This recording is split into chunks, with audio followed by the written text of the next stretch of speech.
This meeting is being recorded. Bien, como estamos grabando, voy a saludar de nuevo. Buenas noches, buenas tardes para algunos y algunas. Y bueno, en el día de hoy vamos a estar dialogando con María Luisa Rubinelli, que bueno, ella tiene una gran trayectoria en términos de la filosofía de nuestra América. Ha sido una privilegiada, si se me permite el término, porque ha trabajado con uno de nuestros autores principales de la filosofía de la liberación, si se quiere, y de todo lo que tenga que ver con un pensar nuestro, ¿no? Ese filósofo se llamaba Arturo Andrés Roy, y la trayectoria que tiene María Luisa es impecable. Ha sido docente, investigadora, no solamente de la Universidad de Jujuy, sino también miembro del CONICET, integrante de una de las líneas de ciencias sociales, regionales del CONICET, ha formado grupos de investigación, y lo más impactante para mí es eso que tiene que ver con la posibilidad de traernos los métodos, las ideas, los propósitos de Arturo Andrés Roy, que si bien es cierto que con algunas similitudes hacia el pensar de la liberación, también tenía un pensamiento más rígido, más enfocado obviamente a su propia formación. Sin embargo, pudo lograr algo así como lo que nos va a traer María Luisa, que tiene que ver con ese pensar ancestral o popular, si se quiere. Desde ese lugar, me parece que, insisto y repito lo que hablábamos antes de la grabación, en que lo que buscamos con estos seminarios es, de algún modo, crear espacios para dialogar sobre un pensamiento nuestro americano. ¿Esto qué implica? ¿Implica separarse del mundo eurocéntrico? De ninguna manera, porque nos ha forjado el pensamiento, ¿no? Nosotros pensamos en función de las categorías eurocéntricas.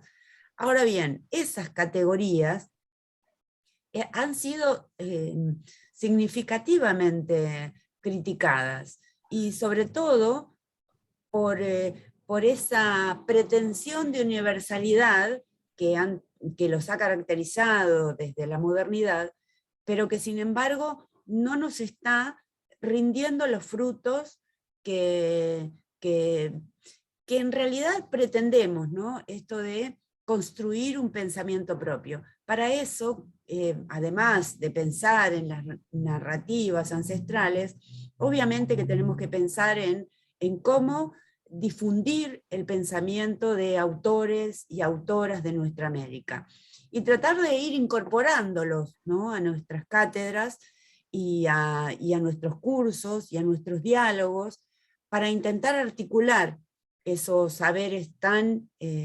interesantes, y ver de algún modo cómo podríamos pensar de manera conjunta, ¿no? sin desmerecer ninguno, ni el pensamiento ancestral, ni popular, ni tampoco ese otro pensamiento que, como decía antes, forjó nuestra intelectualidad.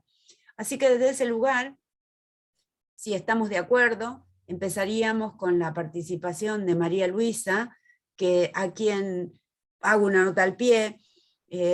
No conozco personalmente, pero la he escuchado en otras oportunidades, y me parece muy interesante este tránsito en la investigación y sobre todo en el trabajo de campo que tiene que ver con poblaciones regionales, con un pensamiento andino, con algo que nos trae más a lo telúrico, ¿no? a lo que hace a la naturaleza, pero no a la naturaleza en el sentido de dominarla, sino a pensar en conjunto con la naturaleza. Así que desde ese lugar los dejo y las dejo con María Luisa. Gracias, muchas gracias María Luisa por estar con nosotros esta noche. El micrófono es tuyo. Gracias por la invitación y por la presentación. Solo hago una pequeña acotación.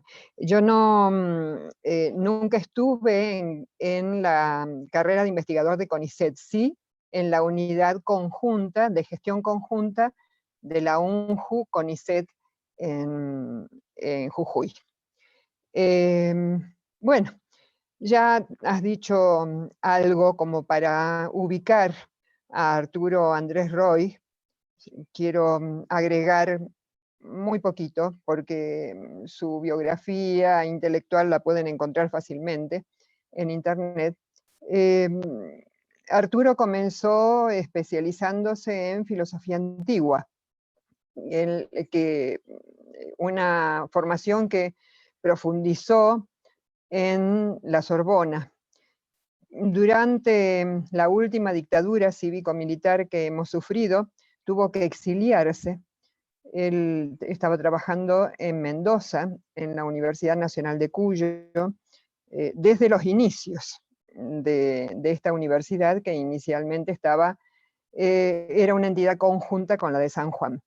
Se exilió, eligió quedarse en Latinoamérica, estuvo un periodo en México y finalmente se estableció en Ecuador, donde desarrolló una tarea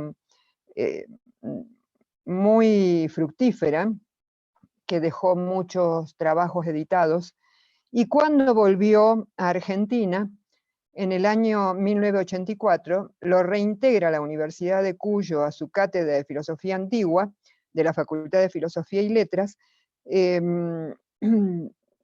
por orden o por disposición de la Justicia Federal. En ese momento, él dicta una clase de la cual toma nota y hace un detallado análisis otra investigadora también de la Universidad Nacional de Cuyo, que es Adriana Arpini.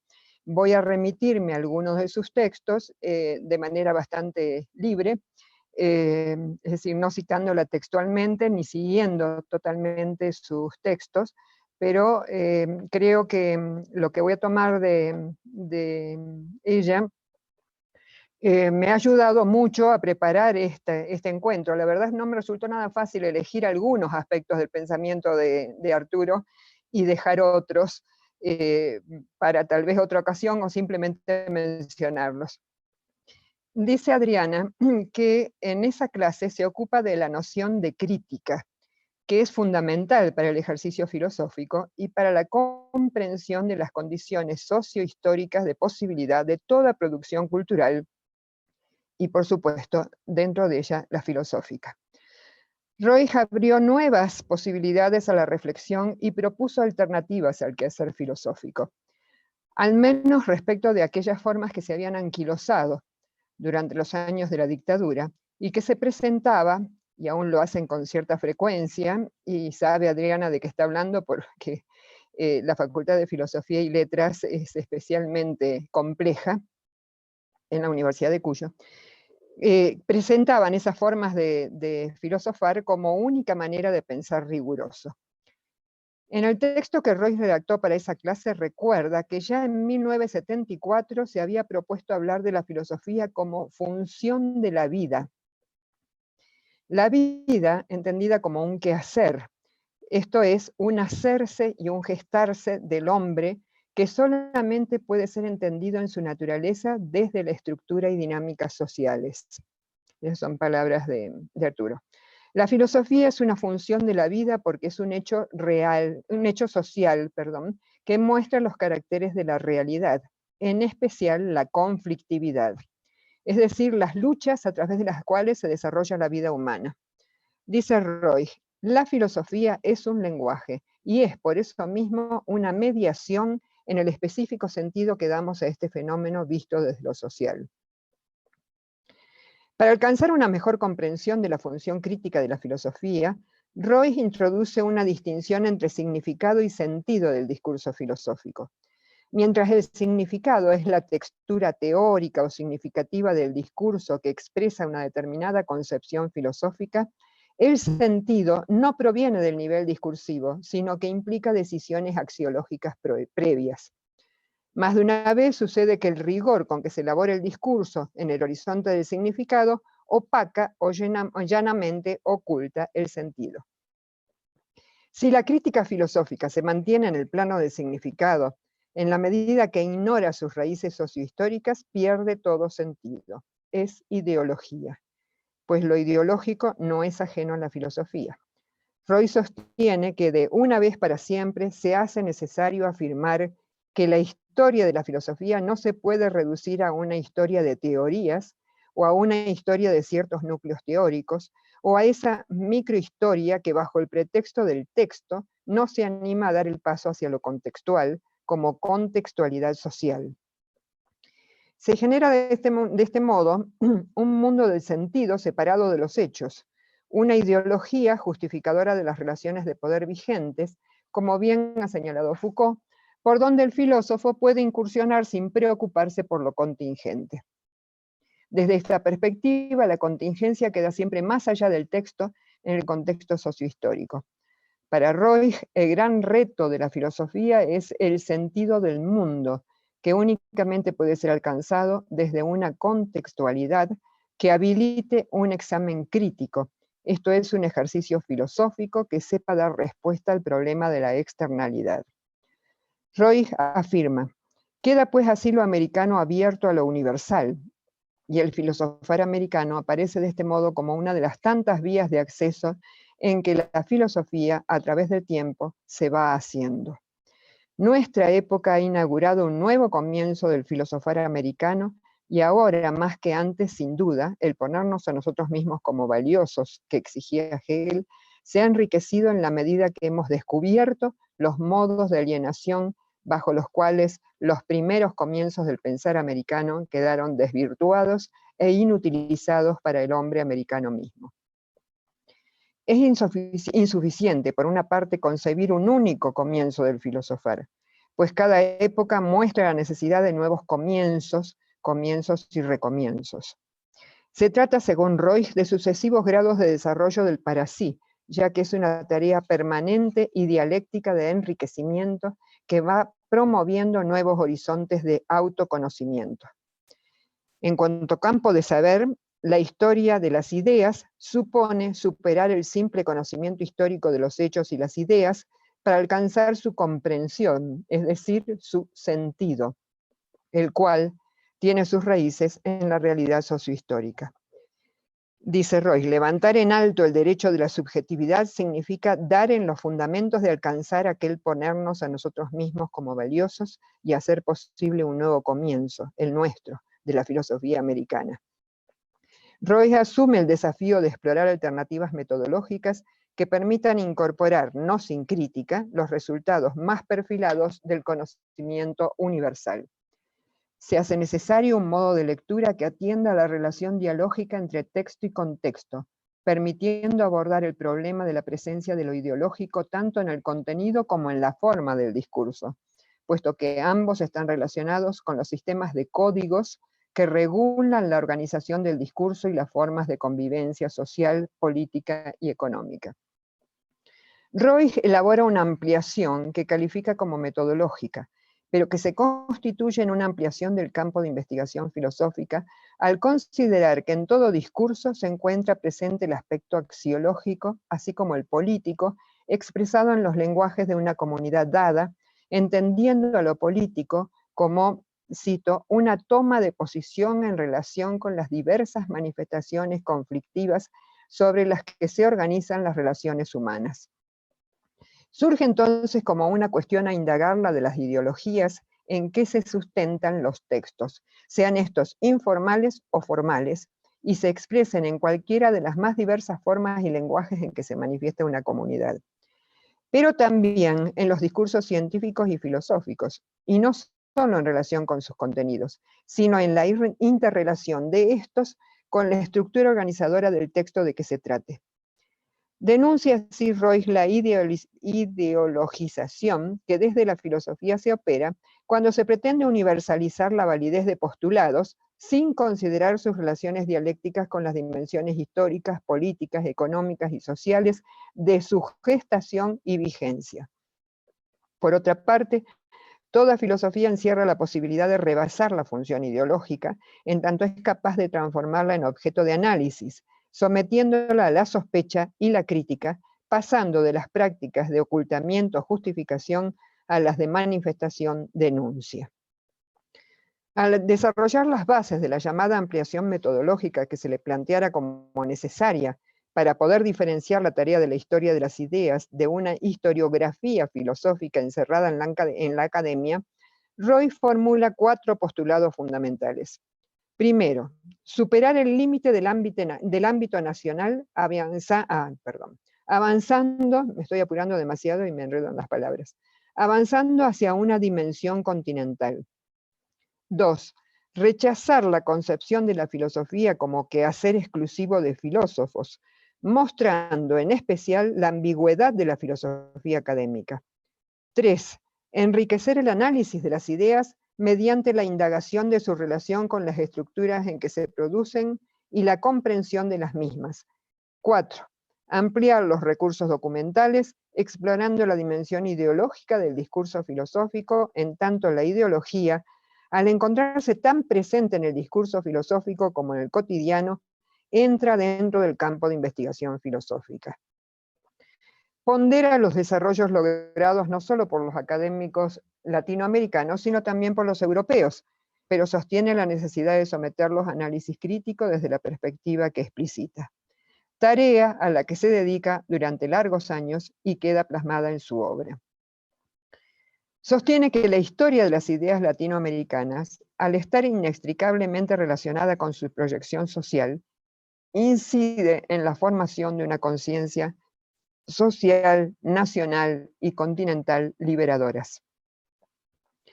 La cultura es mediación social, fundamentalmente expresada en el lenguaje, por lo que los discursos en sus diversas formas cobran especial relevancia como objeto de análisis en relación con las conflictividades sociales que en ellos se hacen presentes, tanto por manifestación como por ocultamiento.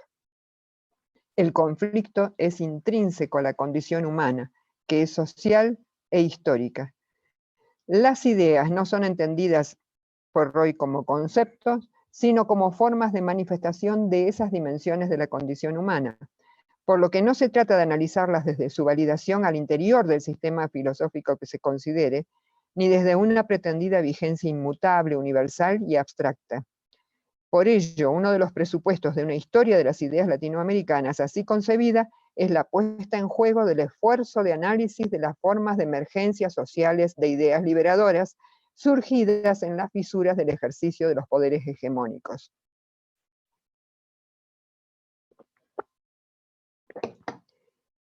Ese esfuerzo requiere una actitud de permanente búsqueda de lo que él llama las huellas dispersas de un filosofar dentro del pensamiento latinoamericano. Huellas rastreables en lo historiado oficialmente, en las formas académicas del filosofar, y también, cito, en la historia no escrita del pensar de nuestros pueblos y aún en aquellos actos conductuales significantes que implican formas discursivas potenciales. No es posible entonces dejar fuera de esa tarea indagatoria a los mitos de origen de nuestros pueblos indígenas, más cercanos muchas veces de la problemática de la historicidad que de la mera historiografía, en tanto que en ellos se manifiesta la experiencia originaria del hombre como un hacerse y un gestarse. La actitud de búsqueda y la sospecha debidamente ejercitada deberán también permitirnos evitar asignar una dimensión puramente óntica al hombre común y su vida cotidiana. Por otra parte, el ocultamiento del sujeto tras el hecho, el acontecimiento, la situación o la estructura hacen que su consideración aparezca como prescindible o superflua, con lo que se cae en otra trampa, la de su ontologización, en la que son abarcados también los discursos, que quedan así privados de su dimensión histórica contextualizada en la cotidianidad. Pero, dice, la historia de las ideas deviene en una teoría del sujeto de discurso, de un sujeto y sus mediaciones, que son reencuentros, pero también pérdidas de sí. Se trata siempre de un sujeto concreto, empírico, pero no por ello solo individual, sino inserto en la heterogeneidad propia de una sociedad de la que forma parte y que se incluye en una clase social. Esta perspectiva permite historizar lo ontologizado. Así nos advierte Roy la imposibilidad de separar al ego cogito de la concepción moderna del sujeto europeo, de otras dos de sus dimensiones, el ego conqueror, dominador de hombres y naturaleza, y el ego imaginor de los utopistas. Nos dice, la propia sociedad europea y su proyecto quedaban en manos de un sujeto cuya identidad se ejercía como diversas formas y niveles de dominio, desde lo real hasta lo imaginario.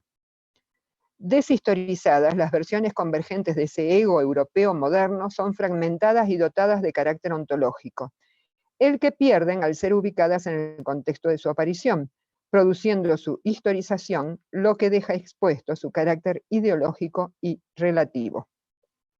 Así concebida, la historia de las ideas latinoamericanas está transida por la búsqueda de alternativas a la situación de dependencia y por la pregunta por la identidad propia de nuestra América, gestada desde su diversidad.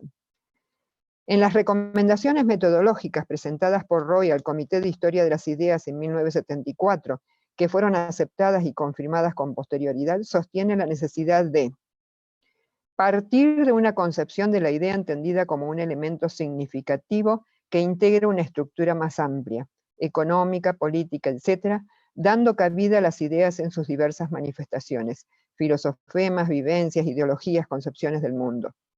Aplicar un tratamiento dialéctico a la historia de las ideas, subrayando la conveniencia de encararla desde nuestro presente y de señalar a la vez los condicionamientos sociales y el poder transformador de las ideas.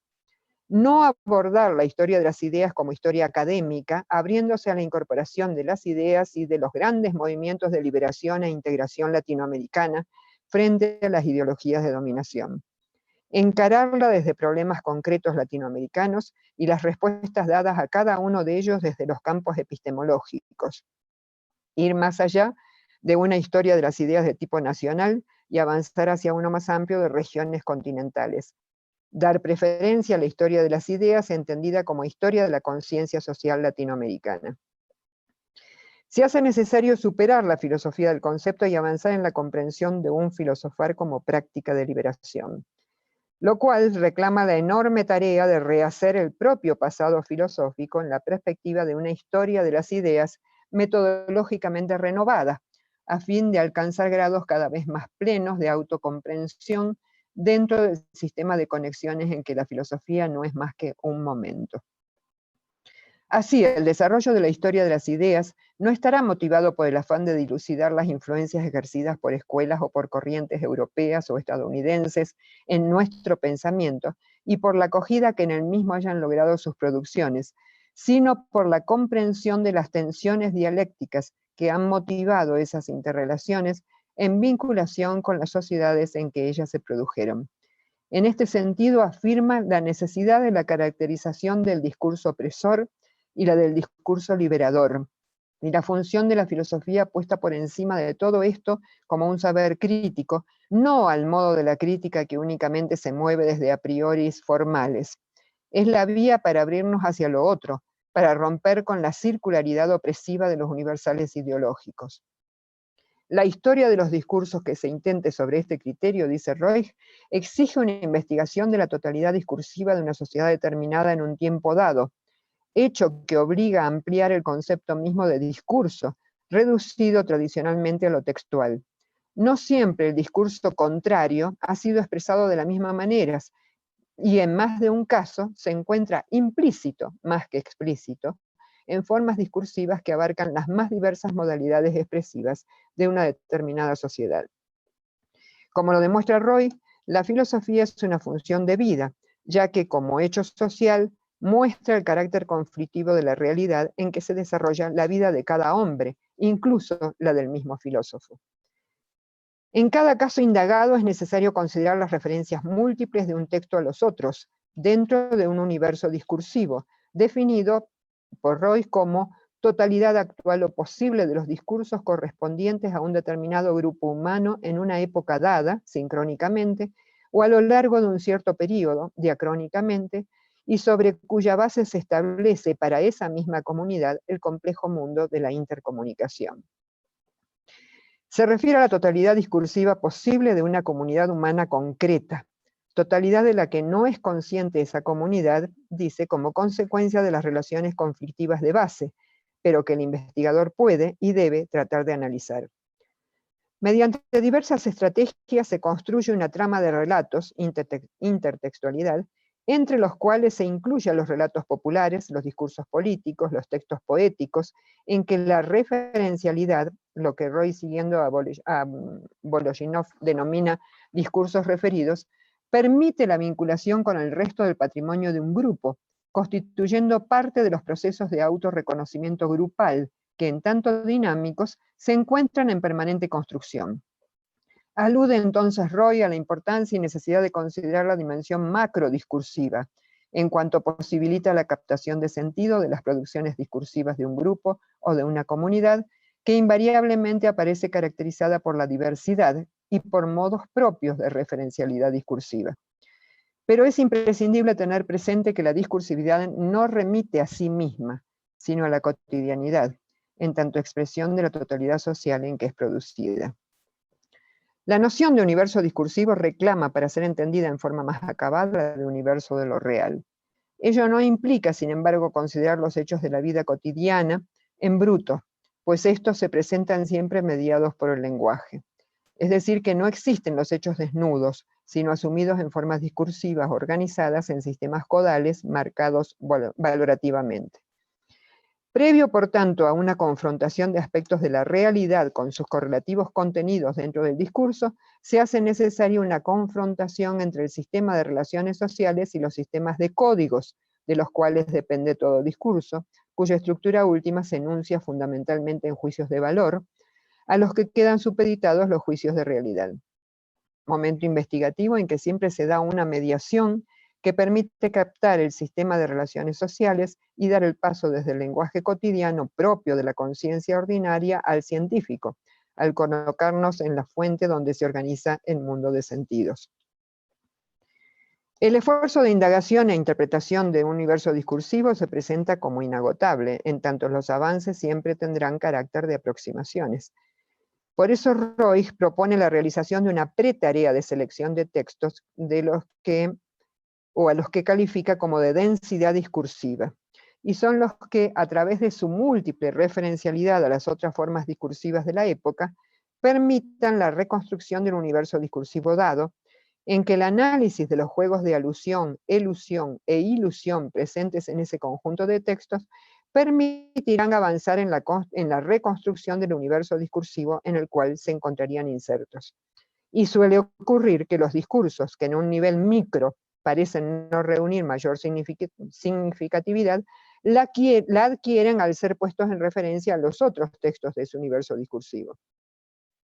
Serán textos que impliquen momentos de densidad discursiva, aquellos en que el autor tome posición en relación con el reconocimiento, sea auto o heteroreconocimiento, en relación con la sociedad total, y en que se justifique, se fundamente desde lo específicamente filosófico ese reconocimiento.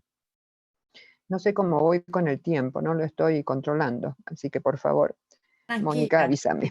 Sí, partiendo de la información con que en cada caso se cuente sobre el tema pensador a investigar, se detectan las huellas que refieran a aspectos que vayan perfilándose como fecundos para su indagación. En ese proceso se recurre a obras literarias de la época, textos pedagógicos, históricos, filosóficos, políticos, a la producción de pensadores históricamente anteriores que presentan afinidad con las ideas presentes en los discursos de quien es objetivo de la investigación, tratando de reconstruir hacia el pasado una cadena de significaciones en que no queden vacíos importantes. En tal sentido, Roy postula que los momentos de emergencia, de consolidación y de crisis del liberalismo constituyen periodos claramente perfilables que condicionan de modo visible al discurso filosófico de cada época. La búsqueda de huellas en el pasado es asumida de manera crítica y creativa, recurriéndose también a otras fuentes, artículos periodísticos y documentación variada, como programas de materias dictadas en el caso de un académico, planes de gestión en el caso de haber ejercido alguna función institucional, bibliografía habitualmente consultada, correspondencia, anotaciones, etc. Pero también habrá que recurrir a investigaciones afines realizadas por equipos de instituciones dedicadas al tema, sea en el país o en el extranjero. Va surgiendo así una historia que nos permite juzgar ideológicamente los sistemas que, según una óptica académica tradicional, parecían moverse por encima, desprendidos de sus propias raíces históricas. Esta propuesta metodológica abre la posibilidad de su aplicación al análisis de textos de la narrativa popular, una de las fuentes más fértiles para indagar el discurso y pensamiento de grupos, sectores sociales, comunidades, entre las que cabe destacar la de los pueblos indígenas de nuestra América. Pero la ampliación del campo de análisis es aún mayor, teniendo en cuenta que al referirse a la cultura del antiguo pueblo huarpe, mendocino, propone considerar como muestra de la continuidad de su existencia no ya tan solo la producción de narrativa en su propia lengua, el milcayac, que ya no es hablada, como consecuencia de las múltiples formas de sometimiento y explotación que ese pueblo sufrió desde la conquista española, o en castellano, sino otra forma de expresión identitaria. Esto también lo enfoca al tener en cuenta zonas en las que las lenguas indígenas se han perdido, se habla el castellano, pero en ese castellano hay una fuerte influencia de las lenguas originarias. En relación con el lenguaje del pueblo huarpe, menciona el tejido de cestería, en que mediante la práctica de cuidadas técnicas, las expertas integran diferentes elementos como motas de lana coloreadas, lo que implica la continuidad de la práctica de un lenguaje simbólico que, afín a las características de lengua aglutinante del milcayac, es capaz de expresar aspectos de la memoria comunitaria. Algo similar puede entenderse que ocurre en la zona noroeste del país, o sea, en esta zona, y en el resto de la región andina con el lenguaje simbólico expresado en los tejidos. Volviendo a la categoría de universo discursivo, destacamos que a su interior, la consideración de la sintaxis de la cotidianidad posibilita el análisis de la conflictividad cotidiana, que en variadas formas se expresa la mayor parte de las veces de manera implícita en los discursos.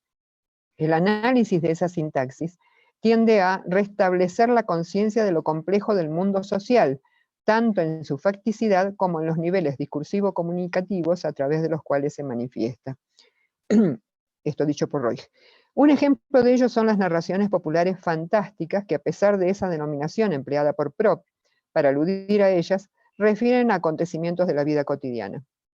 Esa referencialidad del relato a la cotidianidad y el carácter de emergentes de sus personajes, puesto de manifiesto por Roig, nos muestra no solo a esos personajes, sino también al narrante, quien a través de su voz y su relato expresa a un grupo o a una comunidad, y a los oyentes, sean miembros del grupo en cuestión o externos a él, como sujetos plenamente activos.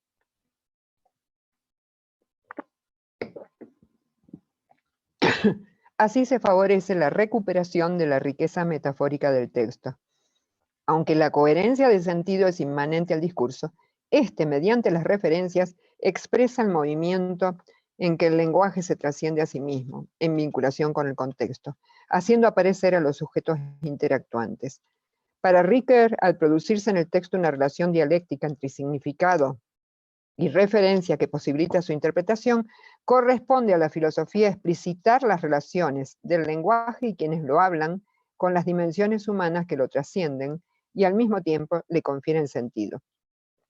Roig, al considerar el sujeto que cumple funciones al interior de esos textos que los narra o que los oye, posibilita reinstalar en ellos las dimensiones histórico-sociales, con lo que el conflicto que aparece como dinamizador de las narraciones no es solo un recurso en el relato, sino que es expresión metafórica de conflictos en que se encuentran involucrados los portadores de aquel. De esta manera, algunos de ellos ponen en cuestión el orden comunitario rutinario, explicitando desacuerdos respecto a los valores vigentes hasta entonces incuestionados, produciéndose diferentes alternativas de respuesta, abriendo así posibilidades de desencubrimiento, de emergencia de las distintas voces involucradas y de tratamiento de distintos posicionamientos ideológicos. Sin la aparición del conflicto desencadenado por el accionar de un agresor, sea interno o externo, que transgrede el orden sancionado y legitimado, el relato sería monótona reiteración de una temporalidad instalada en la rutina, ocultadora de la diversidad de imágenes que de una sociedad se forjan sus actores. Generalmente, las miradas simplificadoras acerca de lo cotidiano confinan este tipo de textos al campo de lo folk, presentándolo como eterna repetición de lo ya dicho, cuentos de viejas, cayendo de esa manera en una perspectiva en este aspecto similar a la de Propp, al considerarlos como residuos degradados y fragmentados de antiguas concepciones que han perdido vigencia. Sin embargo, difícilmente podamos hallar sujetos que vean limitadas sus capacidades a la pasiva reproducción de lo heredado. Siempre, sostiene Roig, seleccionan, adoptan o desechan pautas, creencias, costumbres, valores. Muchas veces lo transforman y producen transmutaciones de valores. Pero este ejercicio creativo es desconocido, negado, desde posicionamientos que resultan beneficiarios del desplazamiento e invisibilización del sujeto concreto, al que en sus discursos convierten en mero repetidor. Recuperados como plenos de sentidos, estos relatos muestran la diversidad que va configurando de manera conflictiva la identidad de los sujetos hacia el interior y el exterior de su comunidad de pertenencia. Se trata de procesos que encierran gran complejidad por implicar diversos y a veces contradictorios sistemas de jerarquización de valores puestos en juego por los sujetos participantes del universo cultural en cuestión. Entonces, abordar estas narrativas desde metodologías y perspectivas que permitan leerlas como expresión viva de conflictos vigentes posibilita acceder a la explicitación de pautas axiológicas organizadoras del imaginario social que la sostiene y recrea. En el caso de los relatos populares tradicionales, los personajes se muestran implicados en formas cotidianas de organización de la existencia social, en las que el conflicto, generado muchas veces por un miembro de la misma comunidad, sea consciente o inconscientemente, desnuda la transgresión de un orden habitual y por tanto naturalizado, acarreando consecuencias que requieren la toma de posición y consiguiente actuación del grupo. La definición en sentido positivo de la cotidianidad alterada movería así al afán de restaurar el orden transgredido por alguno de los personajes, en tanto que una valoración negativa de esa misma cotidianidad por sus actores promovería la búsqueda de su transformación. Por eso, en los relatos, dice Roig, es posible distinguir dos tipos de desarrollos narrativos según el presupuesto sobre el que se organizan respecto del valor de la cotidianidad afectada. Por un lado, encontramos narraciones en que todos los miembros de una comunidad consideran que su vida cotidiana es positiva, y por tanto el orden alterado debe ser restaurado. Pero por otro también hay narraciones en que algunos de los miembros de una comunidad consideran que su vida cotidiana es negativa, y que por tanto debe ser alterada, transformada. Fin de cita. Aparecen así comprensiones distintas de la vida cotidiana de un mismo grupo o de una misma comunidad, en que parte de sus integrantes explicitan posicionamientos ideológicos y axiológicos que implican convicciones y prácticas diferentes, muy probablemente contrarias, en que se juegan conflictos inherentes a la vida humana.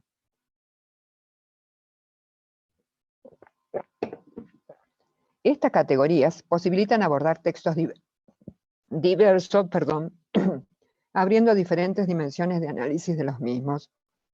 En tanto, promueven su consideración como discursos vivos de grupos socioculturales que expresan a través de sus narraciones, incluso de sus relatos tradicionales, conflictividades permanentemente presentes en toda comunidad, que al ser evaluadas como positivas o negativas por distintos grupos, ponen en juego diversas estrategias en las cuales están en juego valores y principios que promueven nuestra reflexión crítica en torno a aquellos que son habitualmente presentados como supuestos validados desde su no cuestionamiento. Entonces, en el universo discursivo pueden distinguirse discursos antitéticos. Pero Roig advierte acerca de la diferencia entre un antidiscurso, que caracteriza como expresión de la sola inversión de la jerarquía de valores del discurso dominante vigente, y discurso verdaderamente contrario, que será aquel que con potencial liberador, mediante una fundamentación axiológica superadora, producirá la denuncia y visibilización de las formas de opresión expresadas en los discursos de los sectores dominantes. Discursos estos últimos que con pretendida validez universalista se sustentan en el silenciamiento de los otros discursos que resultan antitéticos. Ahora bien, no siempre el discurso contrario ha sido puesto de manifiesto de la misma manera, y no siempre ha sido explícito, encontrándose por una parte presente en las modalidades expresivas de una sociedad y por otro, eludido en el mismo discurso al que se oponen. El análisis de esos diferentes posicionamientos discursivos ideológicos será posible para Roig desde la perspectiva integradora y crítica brindada por la reconstrucción del universo discursivo de que se trate, en que se hace presente, no siempre de manera explícita, la plurivocidad discursiva. Ahora bien, de esta manera la conciencia de la diversidad se constituye en punto de partida de cualquier construcción de sentido y por tanto de identidad, aunque parezca paradójico. Una cuestión que generalmente se encubierta desde cualquier discurso hegemónico, que es presentado como única alternativa de lectura de la realidad. La reflexión filosófica misma es para el autor un hacerse y gestarse de un hombre inserto en la estructura y dinámicas sociales, atravesada por los conflictos que escinden a la sociedad e impulsan la historia. Es un desarrollo discursivo que en tanto lenguaje se presenta siempre como mediación de la vida cotidiana, en la que el filósofo vive de modo tan primario como cualquier otro. Esta última es una cita de Estela Fernández. Roig se enfoca en el sujeto que gesta su historicidad desde América Latina.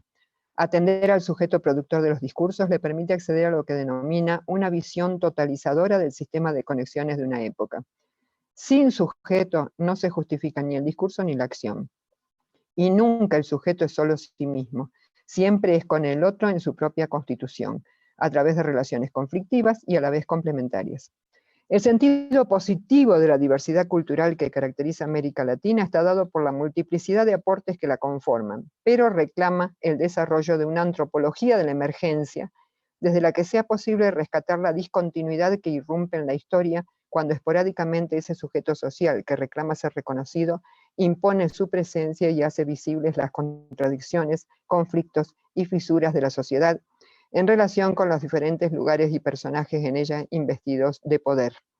Esas irrupciones discontinuas forman parte, sin embargo, de la continuidad de la lucha de estos pueblos por su propia dignidad, lo que Roig expresa con la categoría de dialéctica discontinua. Historizando la categoría homogeneizante de naturaleza, entendida como conjunto de objetos recursos, y colocando por sobre ello la demanda de su reconocimiento en tanto necesaria dimensión de nuestra humanidad, Roig practica lo que denomina una forma de discurso verdaderamente contrario y alternativa al de los sectores dominantes que pretenden validez exclusiva para los suyos, intentando silenciar los antitéticos. El potencial liberador del posicionamiento roigiano, viniendo a coincidir desde la filosofía crítica con una demanda largamente sostenida, y hoy tal vez más que nunca, por las organizaciones indígenas de nuestra América en sus luchas, visibiliza y denuncia formas de opresión desde los discursos político-económico dominantes y reconoce esas luchas como expresión de moralidades emergentes, que desde posiciones y prácticas éticas alternativas cuestionan un orden que pretende imponerse como natural. Los principios de esas moralidades emergentes, dice, son frutos de una praxis que se ha expresado fundamentalmente como proyecto de liberación, buscando en nuestros pueblos afianzar y consolidar su autonomía social, política y cultural, pero también tienen relación directa con la concentración mundial del poder tecnológico e industrial en medio de un proceso de irracionalidad creciente. Y voy terminando. Advierte la continuidad histórica del proyecto moderno europeo del ego cogito, otra de cuyas caras es la del ego conqueror, dominador de hombres y naturaleza.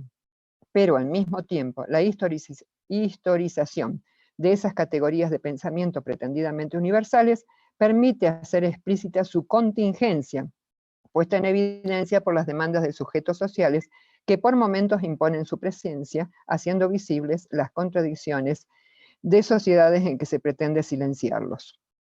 La identidad y autovaloración de todo ser humano, constituyéndose desde sistemas de códigos de origen histórico, social, desde instituciones, sistemas y modalidades organizativas, socioeconómicas y políticas, desde imaginarios sociales, discursos, valores, prácticas y actitudes cotidianas, y dando expresión a una necesidad de autoafirmación, está estrechamente vinculada a la posibilidad de emergencia de sus reclamos de reconocimiento, de la legitimidad de sus concepciones y de la vigencia de sus derechos. Esas irrupciones discontinuas que forman parte de la continuidad de la lucha de los pueblos latinoamericanos por su propia dignidad, lo que Roy expresa con la categoría de dialéctica discontinua, radican su fuerza en la búsqueda de alternativas liberadoras. Invierte así Roy las relaciones establecidas por Hegel entre eticidad y moralidad, apoyándonos, dice, en el hecho irrefutable de la existencia de formas éticas perversas, y frente a ellas la realidad de expresiones o casos de moralidad emergente. Y se pregunta, ¿podemos tener la seguridad ante la maldad de los seres humanos que lo ético tiene un contenido que es por sí necesario y que es una realidad dada por encima de la opinión y el capricho, es decir, lo subjetivo? ¿Es posible pensar en épocas en las que quienes pretenden estar apoyados en lo absoluto se topan por... Perdón, esta es una afirmación, no una pregunta. ¿Es posible pensar en épocas en las que quienes pretenden estar apoyados en lo absoluto se topan con formas subjetivas emergentes de alto contenido moral? Hasta allí la cita. Esa emergencia de sujetos que exigen su reconocimiento visibiliza a través de los conflictos la injusticia e irracionalidad de los criterios que sustentan el orden social y político, naturalizando la desigualdad. La conflictividad presente en la vida cotidiana, tanto al interior de un grupo narrante como en su relación con lo exterior a sí mismo, adquiere de esta manera una complejidad que excede e incluye los marcos de su consideración formal a través de funciones y sintagmas. Pero no por ello se puede desconocer que la consideración de la estructura de los relatos sea también necesaria, ya que la diversidad de posicionamientos ideológicos no se hace presente solo en los contenidos de los mensajes, sino aún en las estructuras de los mismos. En lo dicho por los relatos tradicionales existe coherencia, no solo en relación con contextos de producción lejanos en el tiempo, sino que en muchos casos han sido los mismos relatos, muchas veces transmitidos solo por la oralidad, un instrumento empleado por las comunidades para la conservación y transmisión de sus memorias. Bueno, hasta aquí llegamos. Ahora quiero escuchar las preguntas o sugerencias, observaciones de quienes hasta ahora han estado escuchando. Bueno, yo primero digo gracias porque, bueno, nos tiraste así como un montón de información para quienes por ahí no estamos tan acostumbrados a la lectura de Arturo Roy. Parece que es un duro, pero un duro que piensa en la liberación nuestroamericana, ¿no? En la liberación de nuestro pensamiento. Yo anoté una serie de temas, porque venía pensando, según los que decías, a lo mejor uno, no por encasillar o por ser esencialista y buscar de dónde surgen los conceptos, sino con la necesidad de desentrañar un poco todo ese caudal de información que nos trajiste, ¿no? Entonces a mí me quedaban pivoteando muchas cosas, pero voy a dejar una ahora para darle lugar al resto, y si queda tiempo, voy a ir dejando las que siguen. Hablabas en ocasiones de los relatos populares, y a mí me llamó la atención esos relatos, si se quiere, ancestrales, o en idiomas ancestrales, que ya no se utilizan. Y esta posibilidad de algún modo interpretar ese código discursivo o el lenguaje simbólico que se expresa en los tejidos del arte o de las artesanías de mujeres de tradición ancestral. Entonces, lo que me inquieta es cómo, de dónde surgiría esa interpretación, cómo leeríamos, si se quiere, los tejidos de estas mujeres que de algún modo traen toda una narración, de algún modo no escrita, una historia no escrita en esos tejidos, ¿no? Eso me causó así como la necesidad de pensar cómo, ¿no? ¿Cómo leemos esos artículos de arte o de artesanías? Si ustedes quieren, yo prefiero llamarle arte, ¿no? Sí, yo también. Lo de artesanías, de hecho, es una valoración negativa, ¿no? De su valor. Bueno, yo pienso que el primer paso es intercambiando con las personas que son autoras de estas formas de expresión. De todos modos, en Bolivia se ha avanzado en esto, supongo que en otros lugares también, pero las noticias más cercanas vienen de ahí. Verónica Cereceda, y hay otra gente más que en este momento no tengo presentes los nombres de esos investigadores, han avanzado mucho en esta tarea de interpretación de los tejidos andinos. Denise Arnold también ha estado trabajando sobre ese tema, aunque más Verónica Cereceda, y no puedo acordarme del otro nombre, pero hay publicaciones de este grupo que ella integra. Verónica es una persona muy grande ya, y de otros grupos en Bolivia que dan testimonio de los avances que han podido hacer. Ellos interpretan no solo las formas de los personajes que aparecen en los tejidos, sino los colores que se utilizan y cómo se organizan, por ejemplo, las guardas de algunos que aparecen en algunos de los tejidos, sobre todo en los aguayos antiguos. Y eso les ha llevado a una interpretación de lo que nos están diciendo. Claro que ellos han trabajado con comunidades, ¿no? Con las comunidades productoras de estas obras. Y hay una anécdota, ustedes recuerdan que durante las presidencias que ejerció, Evo Morales aparecía con camperas en las que se veían pequeños fragmentos de aguayos, pero separados entre sí. Y entonces decían que las personas que saben interpretar el contenido de esos dibujos entendían que lo que estaba haciendo era una transgresión, porque estaba fragmentando el mensaje, ¿no? que esos tejidos transmitían. Bueno, no sé si te contesto, tal vez acá en nuestro país sea más difícil hacer este trabajo, porque en parte se ha dejado de tejer, como en esta región al menos, como se hacía, porque, bueno, esto pensado desde la posibilidad de negociar esas obras, de ofrecerlas a la venta, es prácticamente imposible, porque se comercia mucha producción industrializada. Aguayos que son bonitos, pero no sabemos si realmente están transmitiendo algo o simplemente se han diseñado para el turismo, por un lado. Por otro lado, la gente que habitualmente tejía este tipo de obras ha dejado de hacerlo, porque no tienen salida comercial, lo hacen solo para sí mismos, porque el diseño que ellos utilizan muchas veces no gusta al turista, y entonces, bueno, producir para ofrecerlo y que queden sin posibilidad de ser vendidos no les resulta, porque el tejido implica una actividad que requiere tiempo y que además ha requerido un aprendizaje de años. Entonces, bueno, se ha dejado de ver, aunque los sigan en algunos casos produciendo para sus propias necesidades.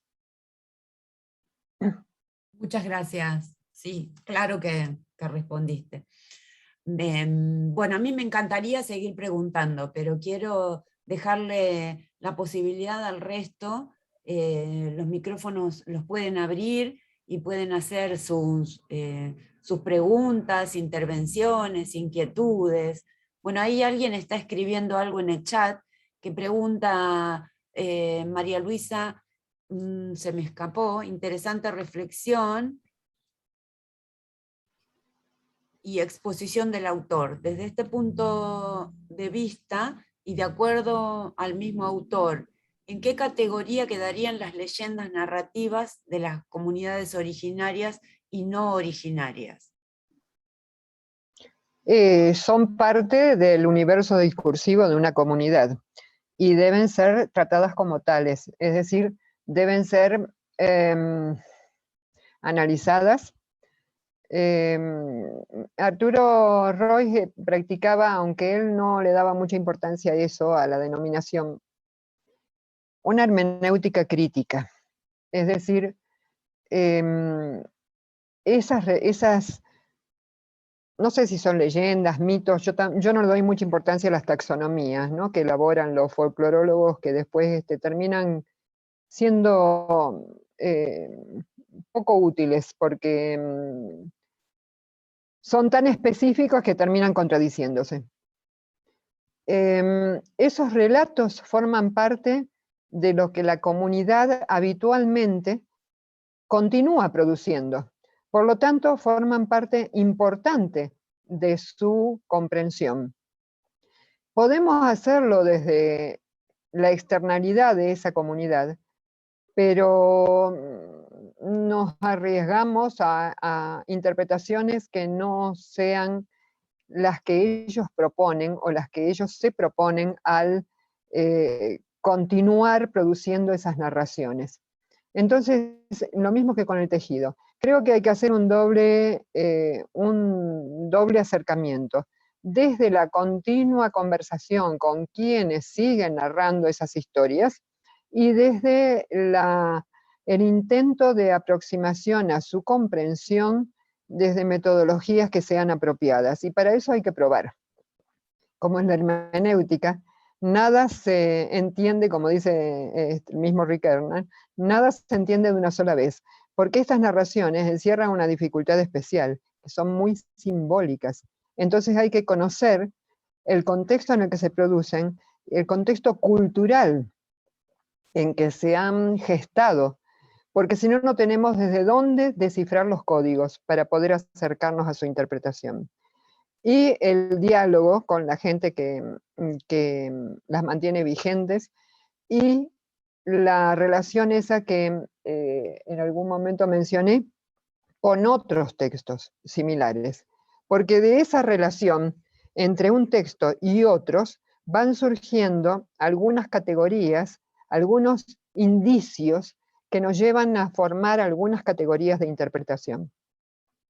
Entonces es una tarea compleja, lleva mucho tiempo y lo merece a ese tiempo que le destinemos, porque son narrativas especialmente densas y complejas, que encierran, como dice Arturo, un mundo de sentido, al que al principio podemos sentirnos sin acceso, pero poco a poco, con esfuerzo permanente, vamos logrando encontrar esos indicios que nos permitan llegar a pensar en algunas categorías que acerquen a la interpretación.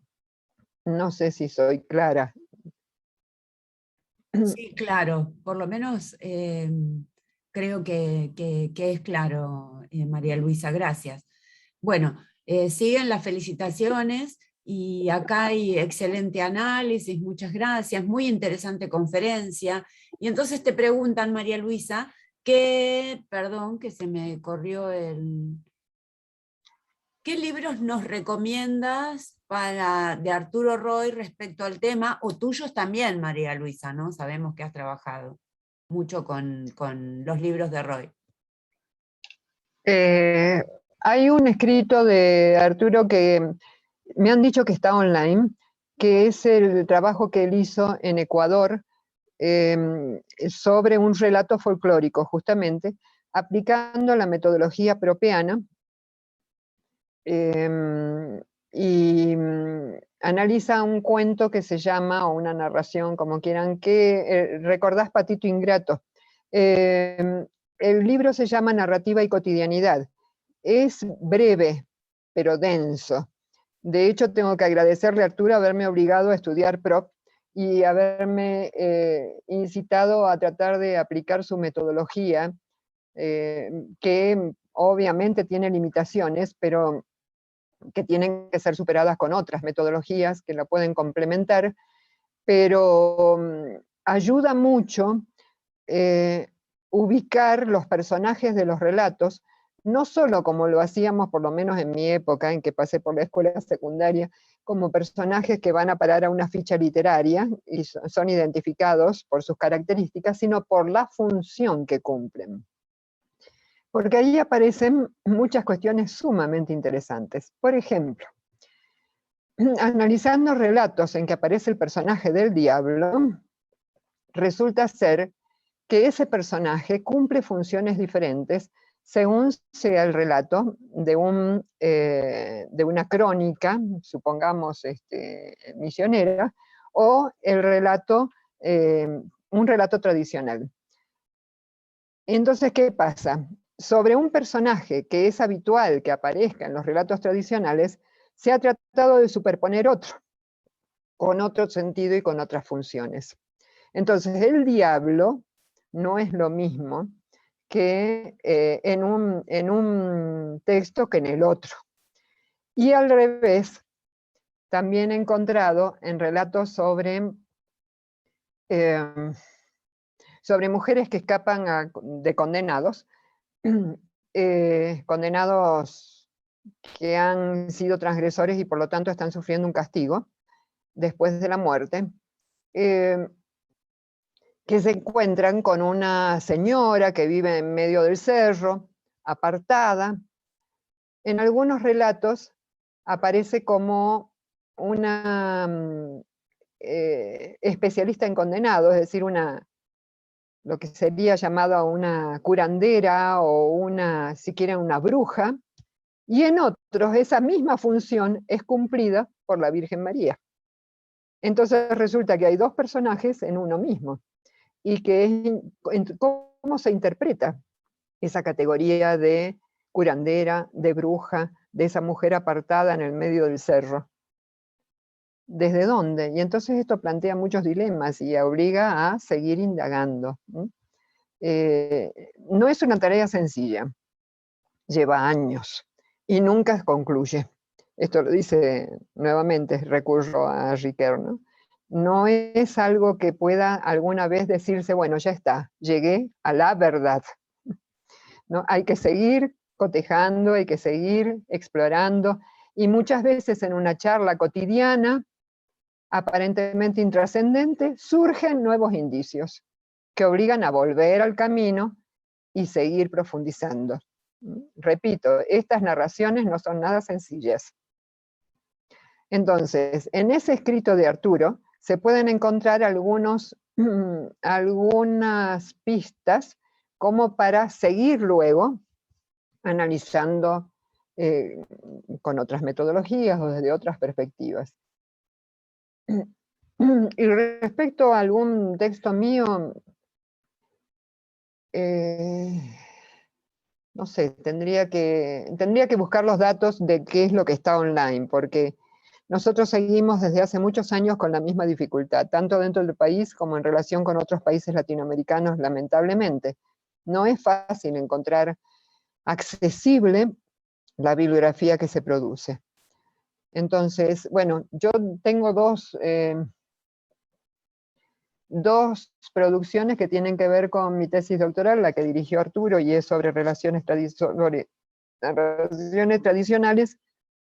Una de ellas editada por la editorial Biblos, que tal vez sea más accesible, que se titula Relatos Populares Andinos, expresión de conflictos, y la otra menos hallable, que es editada por la Universidad Nacional de Jujuy, que es el corpus de relatos, de unos 400 más o menos, sobre los cuales trabajé para la tesis. Pero las universidades argentinas en general, salvo por ahí la UBA, a través de UDEVA, tiene mayor difusión, pero tienen el problema de la distribución de su producción. Entonces, este último se llama Entre Condenados, Ucumares y Gualichados, pero no creo que los encuentren. En la región los distribuye la Universidad de Jujuy, pero hasta ahí nomás, no llega a otras ciudades más distantes. Bueno, pero el texto de Arturo lo pueden encontrar online, y también hay otro que creo que también está online. Yo, como los tengo impresos, no me he fijado, pero eso me han dicho algunos estudiantes, Hay otro que se titula Historia de las ideas, teoría del discurso y pensamiento latinoamericano. Este fue publicado en Colombia, pero lo pueden encontrar en internet, y justamente hay una parte bastante extensa dedicada a la historia de las ideas, que ha trabajado muy profundamente, y otra en la que también, retomando lo de narrativa y cotidianidad, trata acerca de cómo acceder a la comprensión de un texto, a la comprensión, a la interpretación, ¿no?, de un texto. Excelente, María Además Luisa.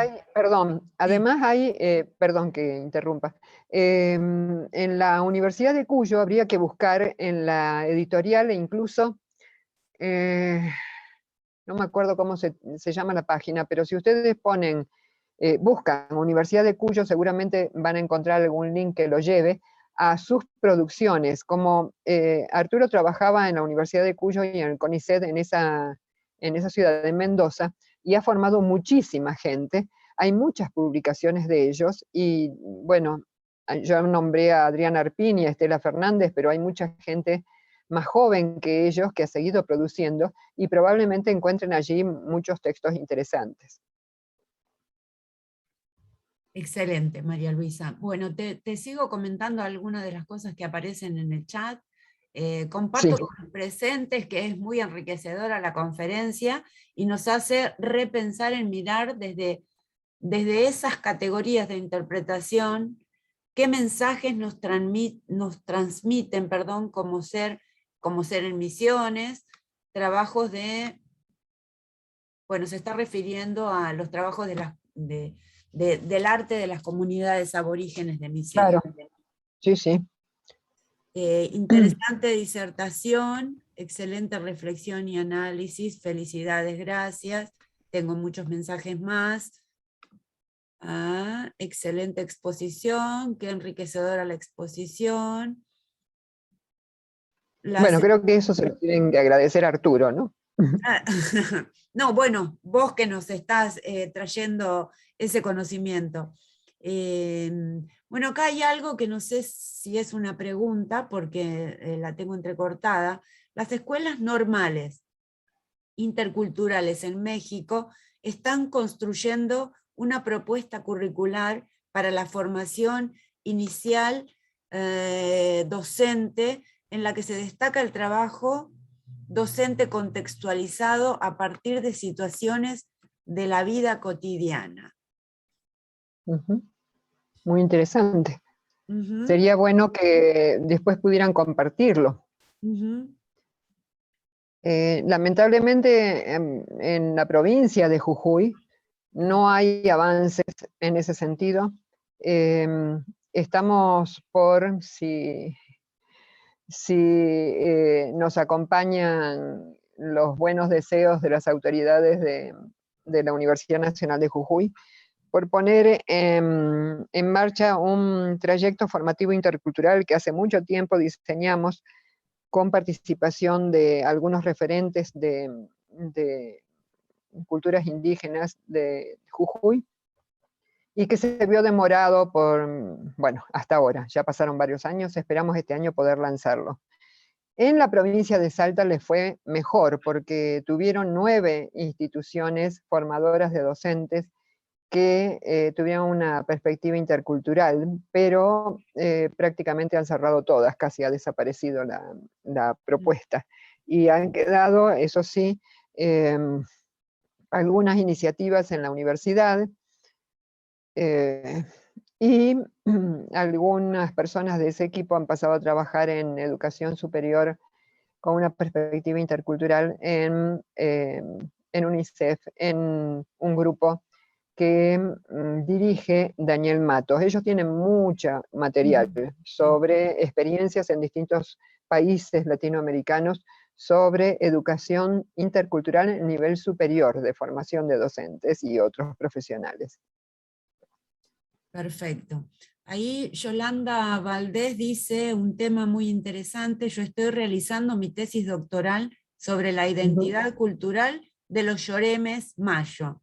un grupo indígena que se encuentra en la parte norte del estado de Sinaloa, partiendo desde la teoría de Taylor, desde los tejidos o entramados de la narrativa, aplicando la hermenéutica y la fenomenología y Ujú. la propuesta de la interculturalidad. Bueno, era como un comentario, no había pregunta, pero Ujú. bueno, a lo mejor le Pero podemos hacer alguna sugerencia. información interesante. Bueno, no nos olvidemos que en la cultura incaica existían los quipus, que siempre se dijo que eran instrumentos para llevar la contabilidad y resulta que no era solo eso.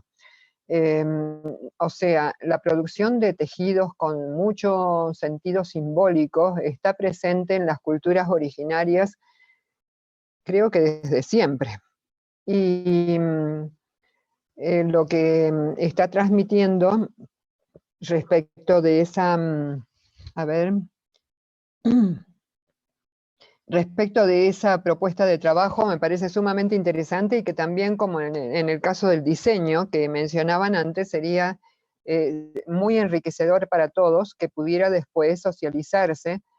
Aprovechemos el recurso de Internet, o si se les ocurre otro, porque esas experiencias son muy movilizadoras para otros que están buscando caminos por dónde, ¿no? Por dónde avanzar. Bueno, ahí alguien está consultando.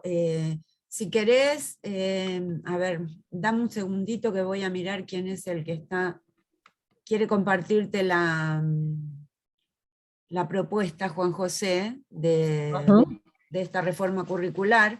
Yo diría, Ajá. José, que me la envíes a mí y yo se la envío a María Luisa, que me va a ser más fácil, ¿sí? Ahí le Sí, de escribo. acuerdo, Bueno, maestra. Con todo gusto. muchísimas gracias.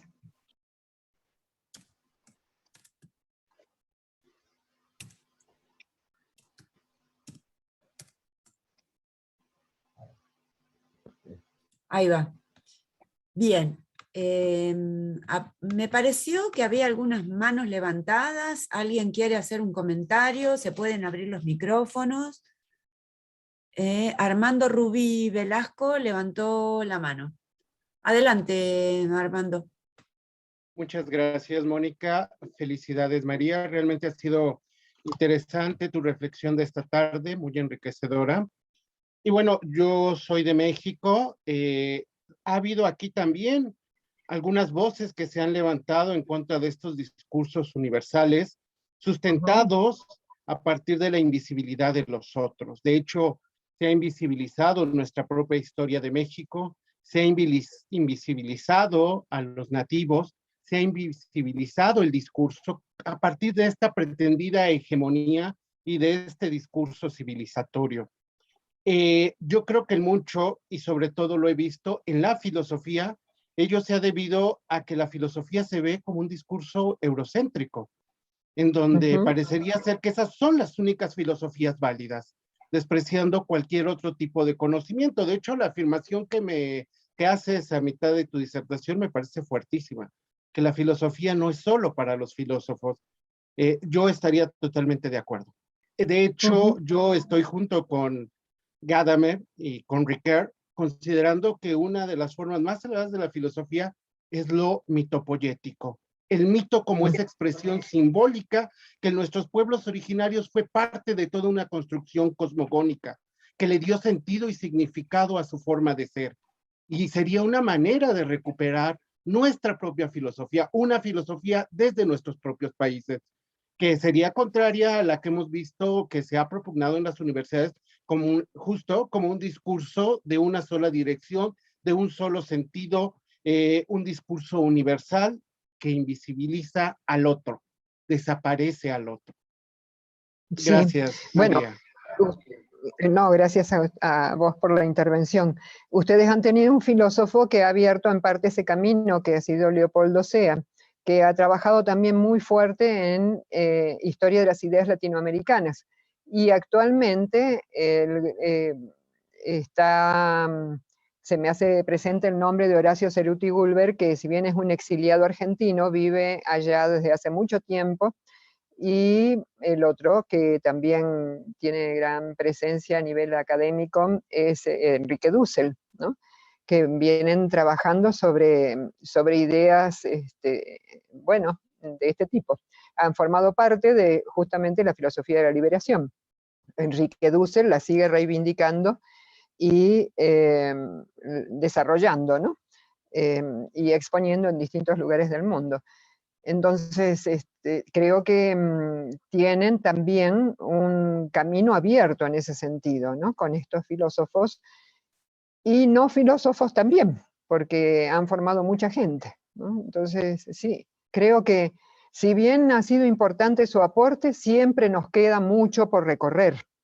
Y creo que en ese sentido es muy importante esta vinculación con personas que son nativas de las culturas originarias y que pueden enseñarnos muchísimo, ¿no? Acerca de esas cosmogonías que mencionabas, ¿no? Que sí, evidentemente abren la mente a otras posibilidades. Gracias por la intervención. No, gracias a ti y te agradezco mucho tus comentarios. Bueno. Digo, por ahí yo que soy más, más concreta, ¿no? Yo no soy de la filosofía, es decir, tengo un doctorado en filosofía, pero soy pedagoga, como siempre digo, y a veces me cuestan mucho las categorías filosóficas. Pero tengo la sensación de que cuando uno habla de universalidad, lo que buscamos, creo que las teorías tienen que ser universales, es decir, que valgan en todos los casos, lo que no quiere decir que sean hegemónicas, ¿no? Digo, si lo que estamos buscando es una teoría de la liberación, por ejemplo, esa sería una teoría universal, ¿no? Liberación en todos los sentidos. Si lo que estamos buscando es la forma de cómo articular, recuperando el conocimiento ancestral, el conocimiento popular, digo, de algún modo parecería como que fuera un giro hacia la interculturalidad de conocimiento, si se quiere, ¿no? Se me ocurre, solo por el hecho de seguir dialogando en torno de que no buscar una nueva hegemonía, sino buscar la forma de articular lo hegemónico con lo que fue aplastado, si se quiere, por lo hegemónico, ¿no? Para eso creo que tenemos que seguir adelante y seguir construyendo y pensando e interpretando y trabajando, estudiando con filósofos sesudos, de algún modo, como Arturo Roy, pero también trayendo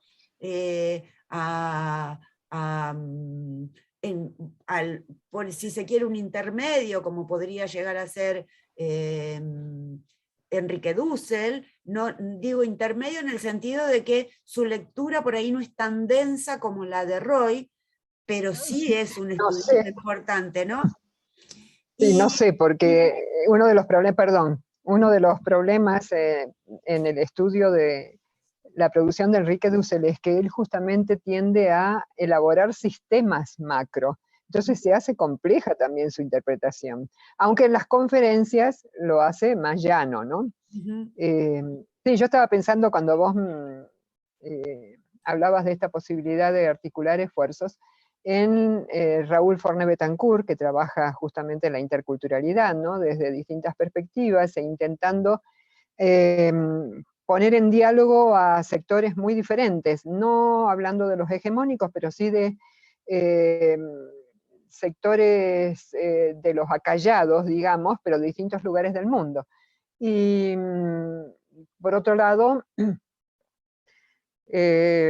pensaba cuando dijiste alguien intermedio en Boaventura de Sousa Santos, que también hace propuestas bien interesantes, ¿no?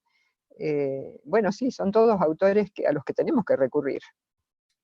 Bueno, yo le iba a poner a Kusch, a Rodolfo Kusch, en un lado más, mucho más, si se quiere, de diálogo básicamente un diálogo de presencia intercultural, ¿no? Un diálogo con sus corpus de informantes, ¿no? Parece que, de algún modo, me parece que estamos, digo, he leído mucho a Kusch, no así a Roy, también he leído bastante a Enrique Dussel, y, Ujú. y a lo mejor desde ese lugar es que me parece tan compleja la perspectiva de Roy, ¿no? No, sí, el discurso de Roy es sumamente denso en lo conceptual y hay que hacer un esfuerzo y leerlo varias veces, ¿no? Pero también es muy rico, ¿no? Porque cuando uno lo trabaja, abre muchas posibilidades de trabajo a su vez, ¿no? Perdón, yo solo quería incluir o Mm. considerar al filósofo Bolívar Echeverría, que también ha Ah, hecho un sí, esfuerzo importante de sí, superación de estos paradigmas cerrados, ¿no? Y sí. bueno, desde una perspectiva mucho más completa, es una lectura muy ágil la suya. Sí hay autores que conceptualmente son muy pesados, pero yo creo que Bolívar Echeverría hace un intento bastante claro con su propuesta barroca, que incluso aquí en Ujú. México ya hablan de un neobarroco. Pero bueno, ahí lo dejo. Bien, bien, Gracias, gracias. Armando, gracias. Voy a leer algunas cosas que van apareciendo en el chat. No podemos negar la perversidad de las academias que solo reproducen y recitan los paradigmas que son reafirmaciones de mentes colonizadas. Excelente disertación, felicidades, doctora Rubinelli. Gracias. Francisco Romero de la Universidad Autónoma Indígena de México, en Ujú. Sinaloa. Bien, Bien, muchas gracias. eh, no sé cómo estamos, si hay alguien más que quiera participar del diálogo, que quiera intervenir o hacer algún comentario. Bueno, a mí me quedaron ahí pivoteando varias cosas, pero no quiero apoderarme del lugar de ocupar el espacio de otras personas. Así que De les, todos modos, podemos seguir el diálogo en otro momento también, obviamente, sobre lo que está claro, pendiente. claro que sí. Ahí Francisco Romero levantó la mano. Te dejo el micrófono, Francisco. No podía quedarme con las ganas de participar con vos. Ahora que pues, he escuchado todas las disertaciones que se han tenido en este evento y yo estoy encantado porque yo digo que siempre he dicho que soy de las mentes que ya se descolonizaron. Y creo que pudiéramos estar hablando de muchos actores latinoamericanos que abordan el tema. Sin embargo, los que trabajamos en los temas en la universidad y en otros espacios, nos damos cuenta de que, cómo somos de poquitos. Así Somos es. muy pocos los que trabajamos para darle emergencia al contexto, que es realmente lo que debería ser importante. He escuchado voces que hablan en el discurso del tema y en la práctica prevalece la colonización, sobre todo en aquellos temas de construcción de conocimiento. Por Ujú. eso siempre que hay construcción, no separado de. Por eso cada que hay oportunidad de participar en estos eventos, en estos espacios, ahora con más frecuencia gracias a la cátedra y a la doctora Mónica que siempre nos invita, yo estoy encantado porque creo que es un tema que nunca debe estar fuera de las academias latinoamericanas, sobre todo las academias que buscan eh, que, esas experiencias de los pueblos originarios, esas experiencias de otros científicos sociales que históricamente han sido relegados por la academia, por esa sociedad homogenizante. felicito mucho a la maestra Rubinelli, porque me ha parecido una gran disertación.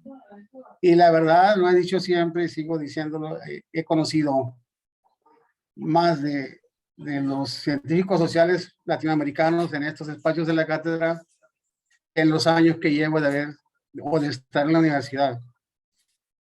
Y tengo hambre de eso. Desde Rodolfo Kusch, sí, en serio, tengo hambre porque fregados en la universidad nunca me presentaron con ellos, la verdad. Y bueno, por eso hablo de perversidades de la academia, porque yo digo que hay dos tipos de profesores. Hay dos tipos de profesores, uno que se forma desde una perspectiva de la que estamos discutiendo ahora, y otra que se forma pensando en que todo lo de Occidente es mejor que lo que se puede ver en nuestro propio contexto latinoamericano. Enhorabuena y muchas gracias. Muchas gracias por el comentario.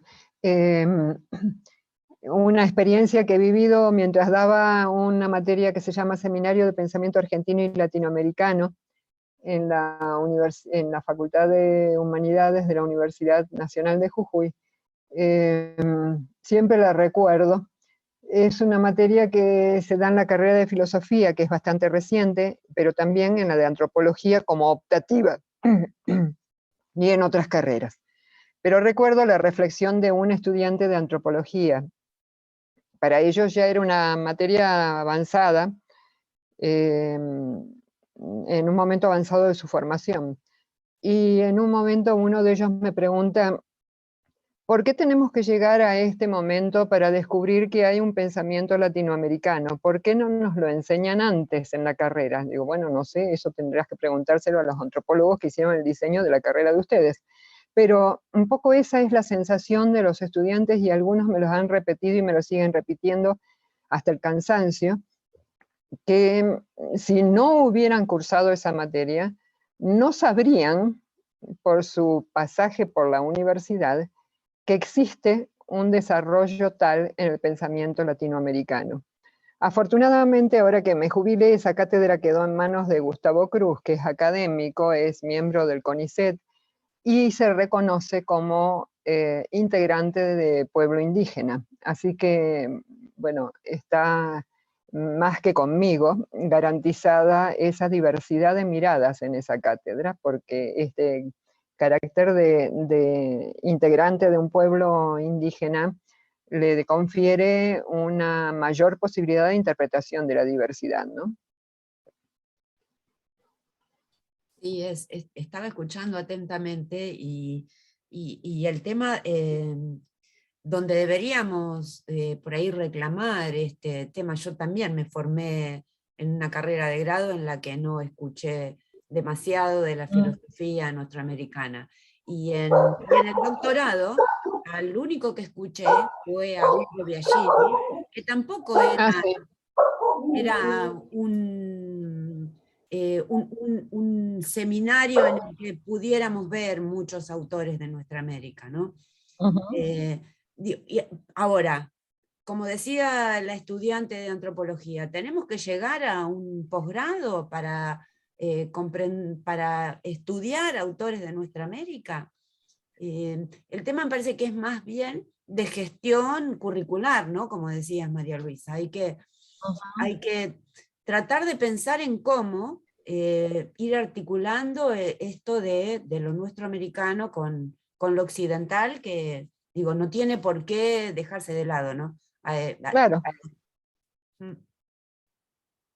Sí, sí, bueno, todavía como veníamos diciendo, es una minoría, al menos en la universidad que conozco, la cantidad de espacios y de encuentros que se ofrecen para poder desarrollar con continuidad, porque también ahí hay un problema, ¿no? Muchas veces son iniciativas que se discontinúan y entonces se pierden posibilidades en el camino, ¿no? Se pierden fuerzas. Creo que es una tarea, es un compromiso que hay que seguir llevando adelante mediante la formación de las generaciones más jóvenes y que ellos sigan empujando en esa dirección y exijan, ¿no? Todos nosotros creo que hemos pasado por una universidad en la que no había casi espacio para estas cuestiones, ¿no? Bueno, hay que seguir. Sí, sí, sí, hay que seguir exigiendo que se vayan integrando. Creo que es la oportunidad, ¿no? Ujú. Bien. No sé si alguien más desea participar, si no, dejaríamos descansar. Quiere que le todos. anote el nombre de Rodolfo Kusch.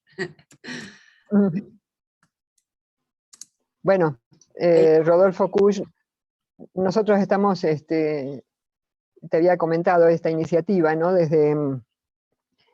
Hay un instituto de la Universidad Nacional de Jujuy que se denomina Instituto Rodolfo Kusch, desde el cual estamos promocionando una tarea de producción, de publicación, en homenaje a que se cumplen los 100 años del nacimiento de Rodolfo Kusch, así como del nacimiento de Arturo Roig, ¿no? Ya hay varios colegas que se han comprometido a enviar su participación, y estamos pensando en lanzar tal vez 2 o 3 volúmenes pequeños de textos acerca de la producción de Rodolfo Kusch. Pero esto se enmarca dentro de una idea de producir justamente publicaciones desde ese instituto sobre pensadores latinoamericanos. Entonces, esperemos que pueda tener continuidad, y con la idea de que no sea para una lectura necesariamente académica, sino que pueda tener acceso a ella a cualquier persona interesada, ¿no?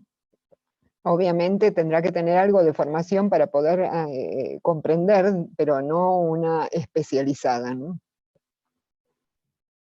Bien. Así que también están invitados. Gracias.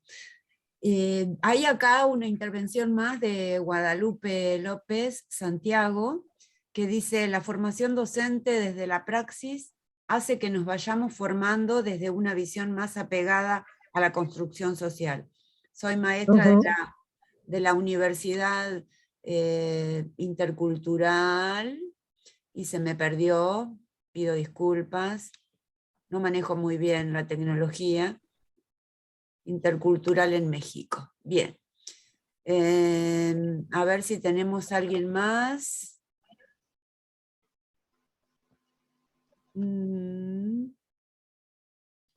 Claudia Falvo dice: a muchos y a muchas nos pasó lo mismo. Descubrimos toda esta producción de autores y autoras nuestroamericanas.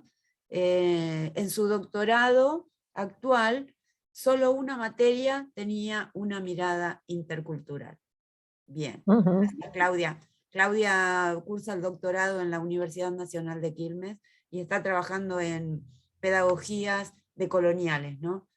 Analizando el diseño curricular para la formación docente de la provincia de Buenos Aires. Muy interesante su trabajo también. Bien. Estamos en tiempo de irnos a descansar. Infinitamente agradecida, María Luisa, por tus aportes, tus grandes conocimientos. Obviamente que no te vamos a soltar. Ahora que te conocimos, vamos a seguir invitándote y claro, vamos a difundir esto de la conmemoración de los 100 años del nacimiento de Rodolfo Kusch. Y bueno, ahí en la Universidad de 3 de Febrero, el Pepe Tassat también está organizando unas jornadas de las que desde la Universidad Nacional de Quilmes participamos, con la idea también de recordar a un gran filósofo. Ergo, en este momento que estoy conociendo que también se cumple el centenario de Arturo Roig, a lo mejor se podía hacer una gran fiesta y festejar el nacimiento de dos filósofos de la liberación de nuestra América, ¿no? En el caso de Kuhn, Seguro. creo que es el 22 de junio, no sé cuándo es el de... No, no me acuerdo. No me acuerdo las fechas exactas. Sí, de Kurzweil sé que es en junio, pero tampoco el día no me lo acuerdo. Lo Bien, tengo que ir a consultar en cada oportunidad. bien.